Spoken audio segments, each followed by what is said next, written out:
সুদানের টেলিভিশনে চলছে বাংলাদেশ বন্দনা।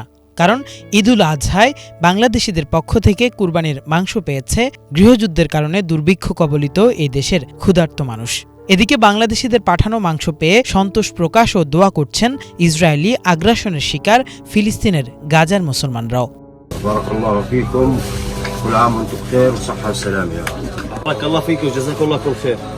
بارك الله فيك وجزاك الله خير الجزاء اللهم بارك في أموالهم. نشكر جمعية حافظجي الخيرية لدعمها لأبناء الشعب الفلسطيني في غزة والنازحين العالقين في مصر اللي دعمهم الشهري المبارك. جزاكم الله خير وحياكم الله.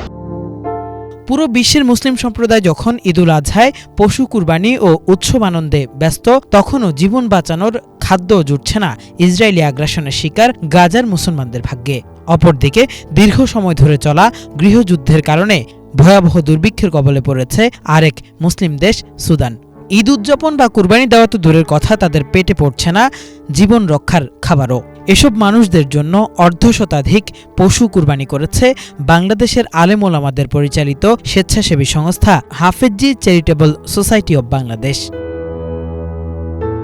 সংস্থাটি জানিয়েছে, সুদানের মূল ভূখণ্ডের পাশাপাশি মিশরের শরণার্থী শিবিরে আশ্রয় নেওয়া সুদান ও গাজার মানুষদের জন্য উট, গরু, ছাগল, দুম্বা সহ অর্ধশতাধিক পশু কুরবানি করেছে তারা। তবে গাজায় সরাসরি পশু কুরবানির সুযোগ না পাওয়ায় সেখানকার মুসলমানদের জন্য পাঠানো হয়েছে প্রায় ৬০০ কেজি কুরবানির গোশত, যা তাদের স্থানীয় স্বেচ্ছাসেবকরা পৌঁছে দিচ্ছেন অভুক্ত মানুষদের ঘরে ঘরে। কেউ যদি আপনাকে বলে যে গাজা ভূখণ্ডের ভেতরে কুরবানি কেউ দিচ্ছে, এটা সম্পূর্ণ মিথ্যা কথা।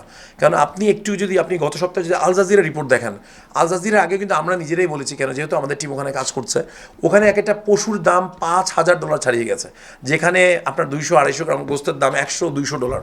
এখানে কেউ যদি বলে যে আমি দুম্বা কুরবানি দিয়েছি বা ওইগুলো কুরবানি দিয়েছি, সেটা একটা ডাহা মিথ্যা কথা। আমরা যেটা করেছি সেটা হলো গাজায় মানে এই যে সিকোয়েন্সটা তৈরি হয়েছে, তার মাস 2-3 আগের থেকে আমরা জানি যে কুরবানি আসতেছে বা কুরবানি এরকম একটা প্রজেক্টের আমরা করব। তো তার জন্য আমরা আগের থেকে আমরা অনেক গোস্ত আমরা ফ্রোজেন করছি আর কি, যেখানে যে পাইছি আমরা সেগুলো ফ্রোজেন করছি। ফ্রোজেন করে আমরা এই ঈদে আমরা 15 মণ গোস্ত সেখানে আমরা বিতরণ করতেছি আলহামদুলিল্লাহ।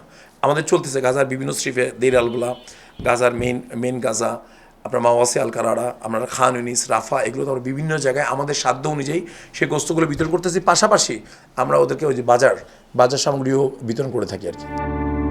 এত বড় আয়োজনের অর্থের যোগান কিভাবে হয়েছে জানতে চাইলে সংস্থাটির মহাপরিচালক বলছেন, ইউরোপ আমেরিকায় বসবাসকারী অনেক মুসলমান নিজের কুরবানির বরাদ্দের টাকা তুলে দিয়েছেন সংস্থাটির হাতে। এভাবেই দেশ ও দেশের বাইরের মুসলমানদের পাঠানো দান অনুদানের টাকাই করা হয়েছে এসব কুরবানি। এখানে ওলামা একরামগণের পাশাপাশি অনেক জেনারেল শিক্ষিত অনেক অধ্যাপক, ডক্টর, ইঞ্জিনিয়ার, ব্যারিস্টার, অ্যাডভোকেট, তারাও আমাদের সাথে যুক্ত হয়েছেন। এবং এখান থেকে সব ঘটনা, মানে আলেমদের ঘটনার থেকে হোক আর জেনারেল শিক্ষিতদের ঘটনার থেকে হোক, সব জায়গা থেকে আমরা একটা ডোনেশন পাচ্ছি। আমরা এখান থেকে ট্রাভেল পাসের মাধ্যমে, ট্রাভেল ডকুমেন্টেশনের মাধ্যমে আমরা সেই সহযোগিতা ওখানে পাঠাই। সেই অর্থটা আমাদের যে মিশরে যে আমাদের গ্রুপ আছে তাদের হাতে দেন, এবং সেখান থেকে আমাদের ফিলিস্তিন ভূখণ্ডের মধ্যে আমাদের টিমের মাধ্যমে সেখানে চলে যায়। আমেরিকা, ইংল্যান্ড, অস্ট্রেলিয়া, কানাডার অনেক বাঙালিরা আছেন যারা বড় বড় ব্যবসায়ীরা, তারা সরাসরি মিশরে এসে, যেহেতু আমরা তাদেরকে বলি যে এখানে যদি আপনারা আবার টাকা পাঠান, সেই টাকাগুলো আবার লিগ্যাল প্রসেসে আমাদের পাঠাতে অনেক সময় সাপেক্ষ ব্যাপার। তো তাদেরকে আমরা বলি যে সরাসরি আপনারা মিশরে আপনারা সেই টাকাগুলো পাঠান। এছাড়াও মিশরে আমাদের যে ফিলিস্তিনি টিমের অনেক টিম মেম্বার্সরা আছেন, তাদের কিন্তু ওখানে ব্যাংক অ্যাকাউন্ট আছে। তো আমরা আমাদের যে অনেকেই আমাদের বিদেশে যারা শুভানুদ্ধারে আছেন, তাদেরকে বলি যে সেই ব্যাংক অ্যাকাউন্টে টাকাগুলো পাঠিয়ে দিতে।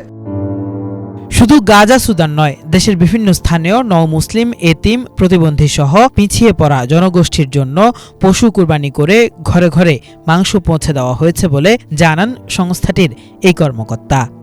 বাংলাদেশের পতাকা আমরা যে গাজা ভূখণ্ডের মধ্যে তুলে ধরতেছি, এটা তো অনেক বড় পাওয়া আমাদেরকে।